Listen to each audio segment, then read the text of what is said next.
Hello, I'm Bill Goedde, and I'm with the Haubstadt 4-Branch Library Oral History Project. Today is March 19th, 2026. Today we're interviewing Eric Meny, 64, and Anita Meny Schmidt, his sister, 67. And we're going to be talking about the Menys' various stores over the years. It certainly is an important part of the history of Haubstadt, and we want to know a little more about the service they provided and to the town and community of Haubstadt. So please introduce yourself, Eric and Anita, and introduce some significant players we're going to talk about today. Eric first. All right, my name is Eric Meny from Haubstadt, and I guess the players you want to talk about is Curly Meny, Victor Meny, maybe A.M. Showties, Wilma, Magdalen, and Gene and Bud would be some you'd want to talk about. Very good, and we'll dress out some of the details on them later. Anita? Hi, I'm Anita. Here to talk about Grandpa, great-grandpa. So while today we're going to generally focus on the Menys grocery store, we've got to start with where all that started. So and that takes us back to a long time ago. Go ahead, Anita. Show us your picture and tell us about what we're looking at. Okay, this is Luhring Lumberyard. Grandpa had that during the Depression. Then he got the store, and Bud ran this, I think, for 2 years until he got the store going, and then we go into the store. And approximately what year was this? Probably the early 30s. Okay. I'm going to say, because he went to the store in 1935. Yeah. Oh, and what was Grandpa's name? Victor Meny. So when we talk about Grandpa, that's what you That's all what know. I'm talking about. That's Is what you all know Victor him as. John Meny is Victor Grandpa John Meny. Very important part of this story. Yes. Okay. Very important. Tell man. us the location of the Luhring later Meny Lumber Company. Okay, it was down there. If you go, it's across the railroad tracks, across from Brass Ring? Brass Ring. There you Okay. go. That's where it was. Okay. There was several, and Tim Barge's seed sits there. Right. Okay. So that's where this was. Okay. So that was the lumber portion. That was the lumber portion. Very good. Anita, so I saw some information that said in the early days you even traded in fur, tinware, glassware, all the things that couldn't be found anywhere else. Victor wanted to be a part of selling it. Yes, Victor was a big part of selling everything, anything, everything you needed. He had it from the floor to ceiling in that store. All right. So we're talking about, we were at the lumber company. Now magically we're talking about the grocery store. While we don't have a picture of that original grocery store, tell us where the location of that is. That's where the post office is. Is that Race Street? Race Street and Hob. Race and Hob. Race and Hob. Let's go straight to this picture that you've got that many of the people still alive today remember. So tell us about that. This is the store in 55. Those doors were at an angle, like when A.M. Showties had it. And Grandpa and his brothers went in there in 55 and made it straight. So you walked in and out straight instead of an angle.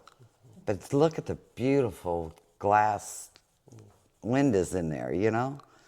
They took all them out, concreted it up. So while we're here, I want to talk about some of the personalities, again, that people today still might remember. Victor, you talked first about, we've heard stories about his generosity. Can you speak to that? Victor was very generous. People, there wasn't a lot of money back then. And you traded, like he said. And when people need credit, Victor gave them credit. A lot of the farmers didn't have money until they sold their wares, their corn, beans, whatever. They always came in and paid Victor off, always. He was a very generous man. Very good. And you were talking, Eric, could you address the bartering, I think is what you said. There was a lot of bartering happened back then. Yeah, they used to trade for chicken, eggs, for groceries. They brought in something they had that was worth something, and the store could sell it, and they gave them something that they had. Yes. They did a lot of that back then. Yes. So my dad told a story of going to, having a nickel in the house and took eggs into town and brought flour home. Yeah. So Believe that was Victor Meny. Yeah. So, all right, very good.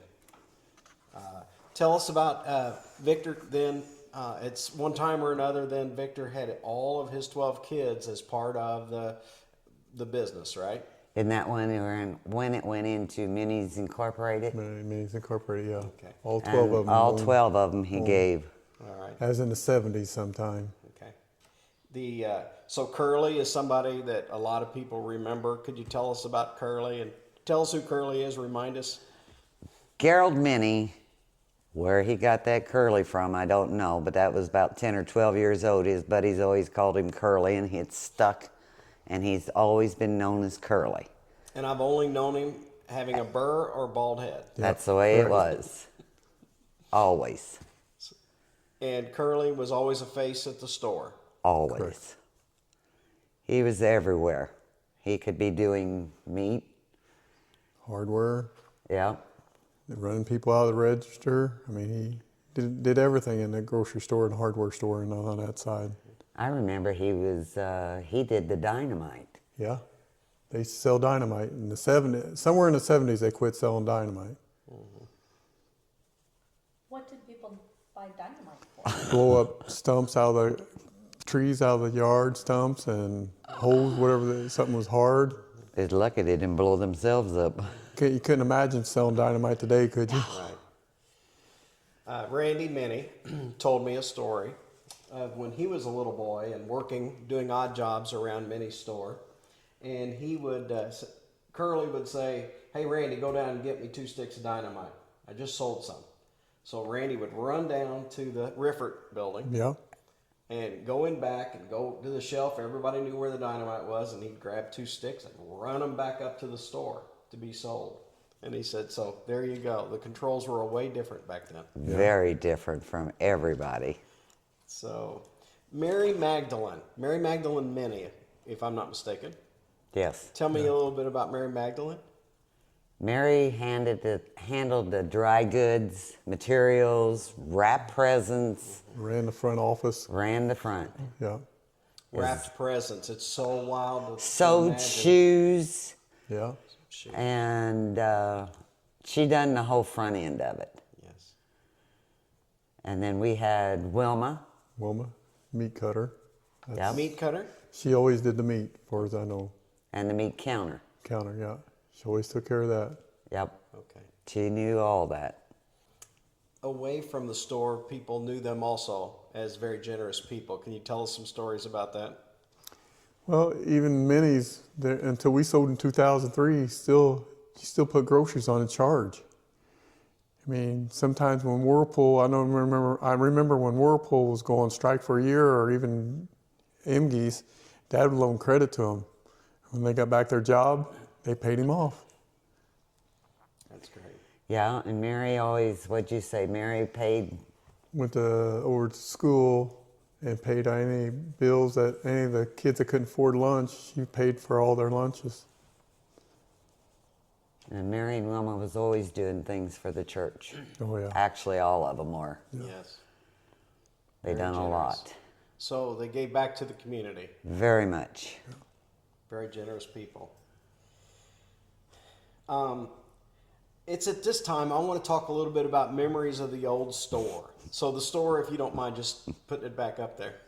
We hear so many stories about the old store, and when anything gets posted about memories of Haubstadt, oh, I remember as a kid and I ran into Meny's store, and what are you hearing, Anita? Okay, what you always hear is my feet were always black when I come out, because we had to oil them floors. What would we oil, once a month or something? Once every day, I'd say. So long, and you come out with black soles.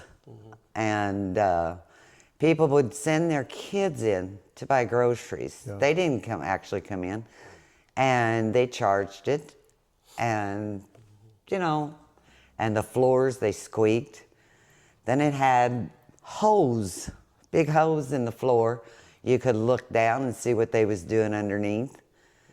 Just things like that.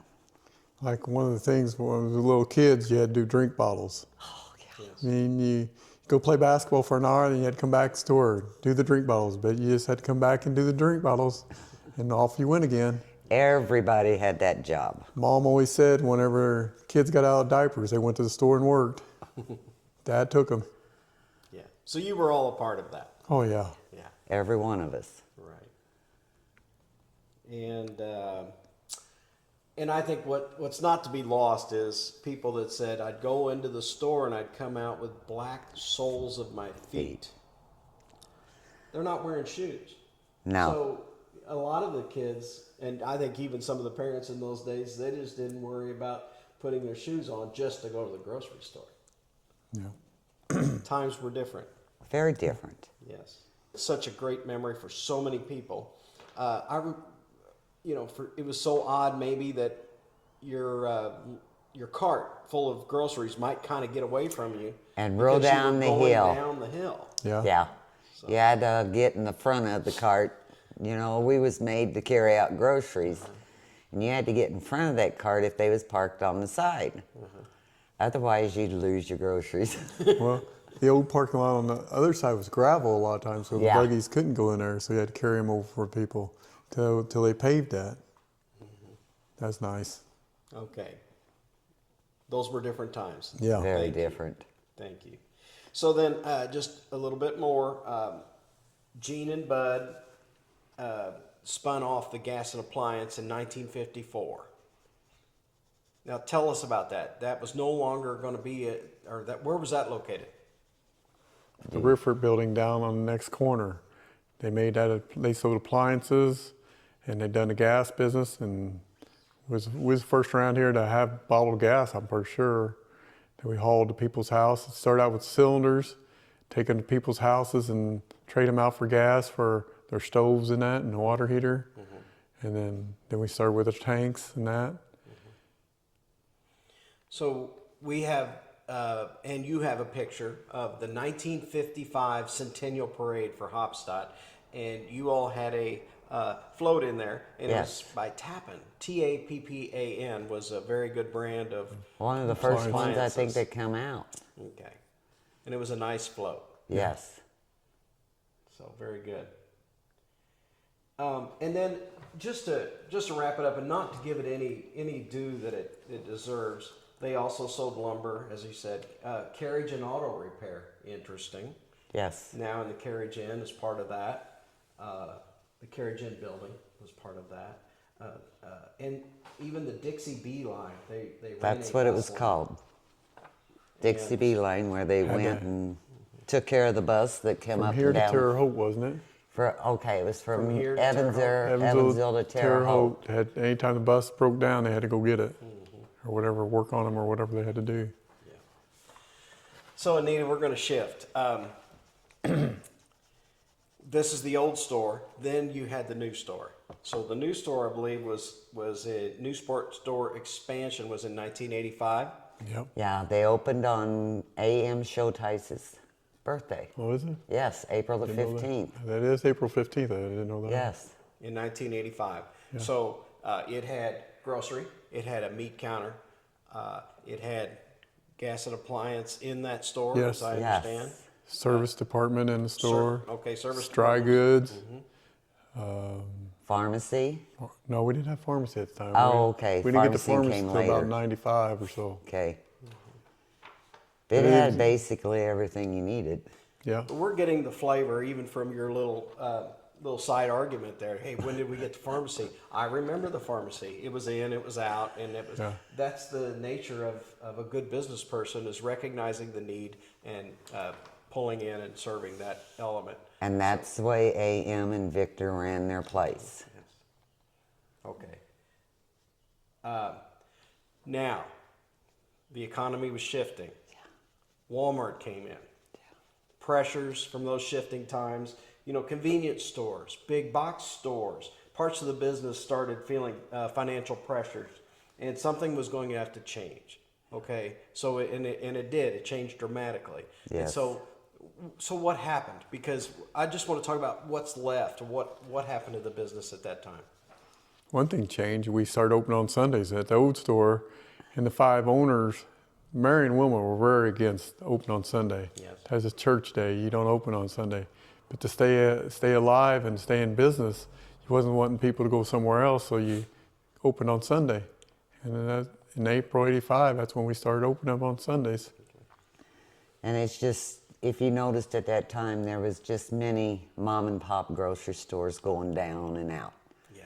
Walmart, Sam's come in and just blew you away. Yeah. And that was sad because they're not around today. Yeah. And doesn't matter where you go. You can go in Kentucky. They had millions of mom and pops, and they're not there anymore.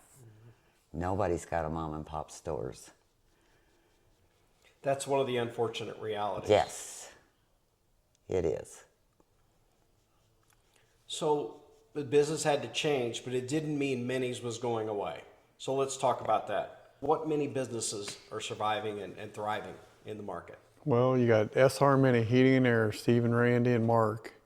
And then you got me and True Value at the Haubstadt, the hardware store in Haubstadt. And then you got Gary Meny. He owns one in Jasper, Ferdinand, and Du Bois County hardware stores. And are those all True Value hardware stores? Them Gary's are, yes. Okay. Okay. Eric, if we could, I want to focus on you a little bit. Okay. The M&M hardware store. So went from Many's to M&M. What is the M&M for? Tom Mimmers, and part of my partner and me got together and we decided we was going to keep on going with the hardware store, and we did. Mm-hmm. We've done it for 2003 to now, so 23 years so far. 23 years. Yep. And did that feel like a good decision? I believe so. That's what I've done all my life, and helping people and finding things for them, getting location stuff. So I enjoy it. Yes. It's fun. Yes. And now you've got your daughter Megan in there? Megan. Yeah. Megan's in there, and Lacey's in there a little bit, but Megan's in there full time. Yes. With me, and hopefully she might be the one to take it over. I don't know yet. Yes, yes. She wants to. She'd be good. Okay. I see what you've done there with M&M is you've kept a mom and pop, if you will. Yeah. In Haubstadt. And that's important. So people say when you do a project at home, you measure it by how many times you have to go to the hardware store. At least 3 times. At least 3 times. So, and I see that when I'm in there. Yeah. 2 times a day to 3. So very good. So with that, we see the history of the many stores. Brushed over some parts that I'd love to dig in a little deeper later. But glad to see that Eric is still doing well with M&M Hardware. Gary's doing well in Jasper and Du Bois County. Yes. And places outside yeah. of the hometown. SR Many, HVAC and Plumbing are doing well here in Haubstadt as well. So thank you for being part of that story. You All too. right. Thank you for Thank you for having us.